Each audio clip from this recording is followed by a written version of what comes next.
Tarifas e subsídios, uma coisa muito comum na nossa economia moderna. Mas você realmente sabe o que são as tarifas e os subsídios e como elas afetam a nossa economia? São positivas ou são negativas? Bem, vamos começar com um exemplo simples. Suponha que os Estados Unidos produzam ventiladores vendidos a $50, enquanto a China ofereça o mesmo produto por $40. Naturalmente, os consumidores tenderiam a escolher o ventilador chinês por ser mais barato. Isso gera dois efeitos principais. Por um lado, há uma melhora no padrão de vida do consumidor, que paga menos por um bem de consumo. Por outro, essa escolha prejudica a indústria americana de ventiladores, que perde competitividade em relação às indústrias mundiais. Diante desse cenário, o governo dos Estados Unidos pode decidir impor uma tarifa de 50% sobre o produto chinês. Com essa tarifa, o ventilador importado passaria a custar $60, tornando-se mais caro do que o produto nacional. Assim, os consumidores tenderiam a optar pelo ventilador produzido dentro dos Estados Unidos. No entanto, a principal consequência dessa política é clara: o preço final dos ventiladores aumenta, o que reduz o poder de compra da população. Bem, isso é simples, né? Já o subsídio ocorre quando o governo dá dinheiro às indústrias privadas, para que os produtos fiquem mais baratos, cobrindo parte dos prejuízos ou dos custos de produção.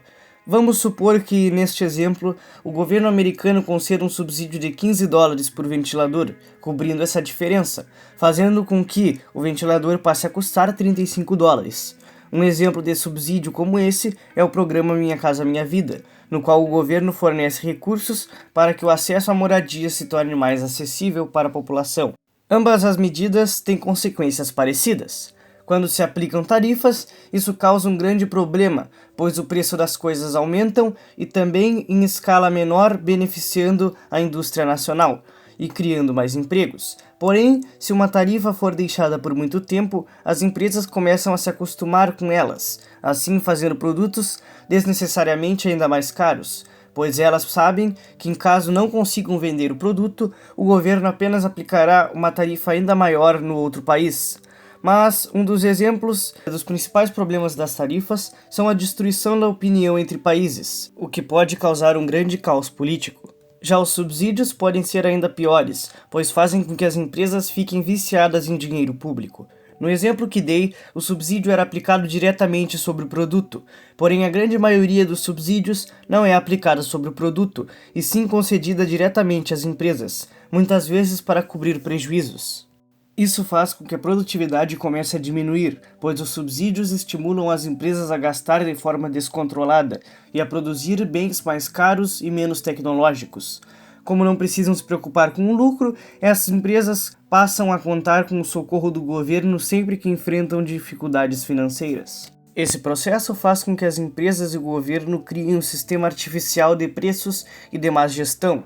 Ambos os casos são problemas, pois a partir do momento em que o governo derruba os subsídios ou derruba as tarifas, além de acontecer uma grande alta de preços, milhares de pessoas serão demitidas e as empresas muito provavelmente irão à falência. Bem, na realidade o principal problema das tarifas e dos subsídios são as tarifas e os subsídios permanentes, ou de longo prazo, pois como eu disse, as empresas ficarão acostumadas com a ajuda do governo, mas existem casos em que as tarifas e os subsídios funcionam.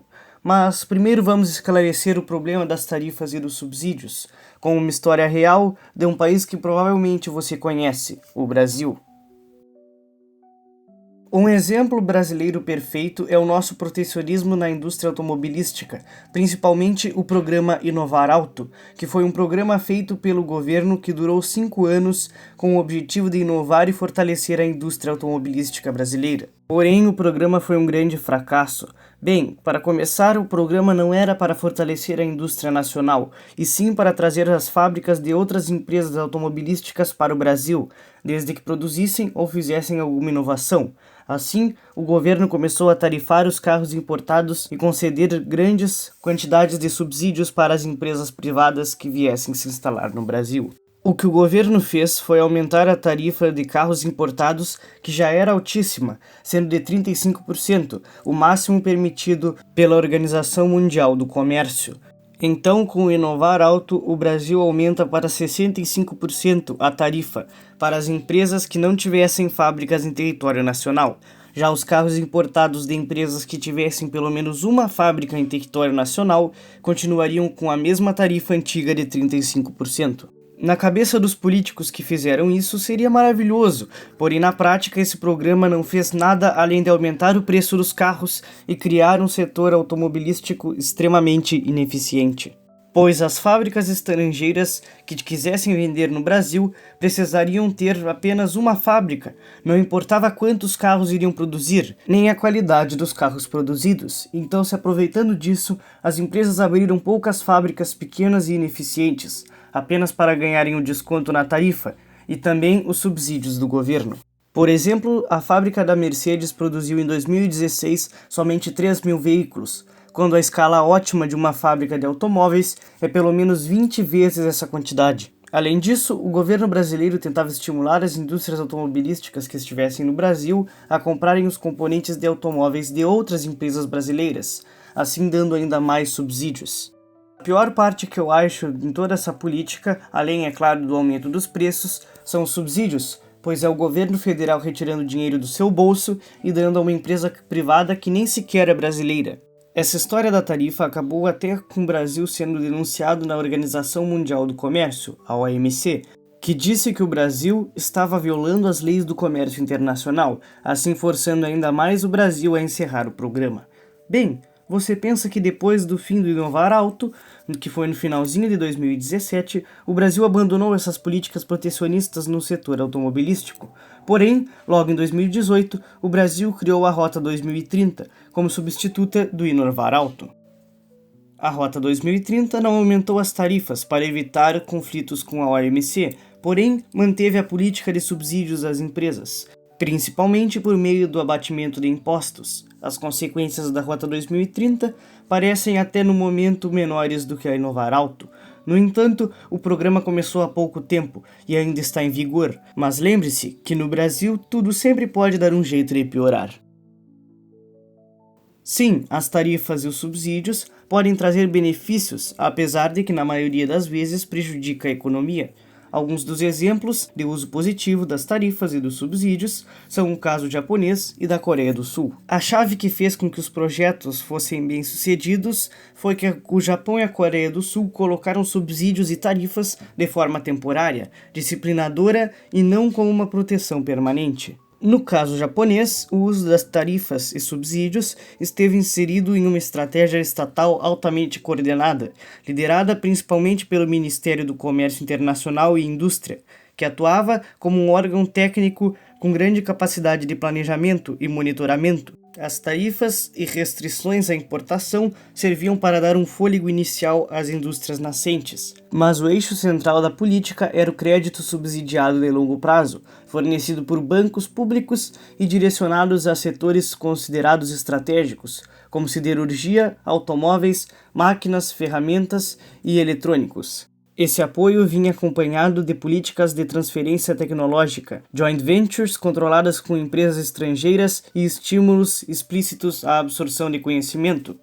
Ao mesmo tempo, o governo japonês limitava a concorrência interna excessiva nos estágios iniciais, mas gradualmente expunha as empresas à competição internacional, forçando ganhos contínuos de eficiência. Assim, o Japão protegia e inovava ao mesmo tempo que expunha aos poucos as empresas à competição no mercado internacional, assim forçando-as a serem mais produtivas e eficientes. Na Coreia do Sul, a intervenção estatal foi ainda mais centralizada e disciplinadora. O Estado controlava o sistema financeiro e utilizava o crédito como principal instrumento de política industrial, oferecendo empréstimos subsidiados, isenções fiscais e proteção tarifária a empresas selecionadas. Contudo, esses benefícios estavam condicionados às metas quantitativas, rigorosas, sobretudo de exportação.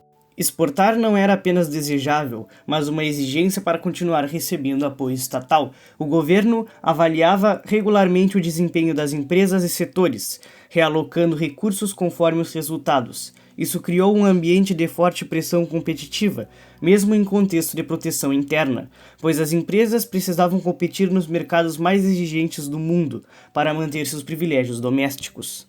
Outro ponto decisivo nos dois países foi o caráter temporário e irreversível das políticas. Nem Japão nem Coreia do Sul tratavam tarifas e subsídios como direitos adquiridos. À medida que os setores amadureciam, as barreiras eram reduzidas e o apoio estatal diminuía, forçando a consolidação de empresas realmente eficientes.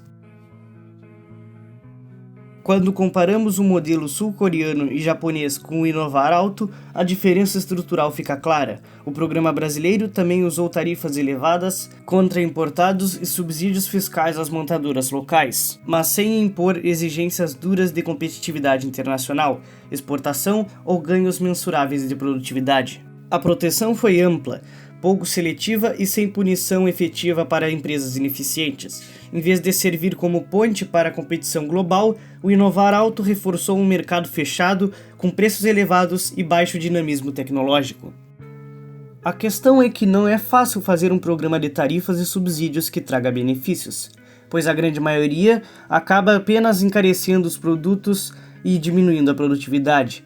Para que as tarifas e subsídios sejam bem-sucedidos, é necessário muito estudo e resiliência, porque a partir do momento em que é concedido o subsídio para uma empresa, fica bem mais difícil de retirá-lo, principalmente nas democracias e mais ainda no Brasil, porque as empresas que recebem esse subsídio começam a fazer um grande lobby político. Além disso, tem que se ter o apoio dos deputados, o que com o lobby político acaba sendo bem mais difícil. Há também uma grande questão, especialmente no Brasil, que é a busca por popularidade no curto prazo. Programas que realmente fortaleceriam a indústria levam tempo para gerar resultados, e por isso não aumentam a popularidade do político imediatamente. Como no Brasil o foco costuma ser a próxima eleição, torna-se mais vantajoso adotar tarifas e subsídios para atrair empresas estrangeiras, criar empregos rapidamente e, consequentemente, gerar mais votos. Ou melhor ainda, ampliar os programas sociais como o Bolsa Família e o Minha Casa Minha Vida, ou aproveitar o alto desemprego para aumentar o seguro-desemprego. Essas políticas garantem popularidade imediata, mas aí você se pergunta, mas afinal, quem pagará essa conta? Bem, é simples. Essa conta cairá no colo do próximo governo. Assim, ele assumirá a culpa e terá que pagar este grande prejuízo. E sabe de onde virá o dinheiro, né? Você sabe. Mas antes de você pagar o seu imposto e sustentar essa bomba, eu peço para que deixe o like e se inscreva no canal. E aí você poderá seguir pagando seu imposto em paz.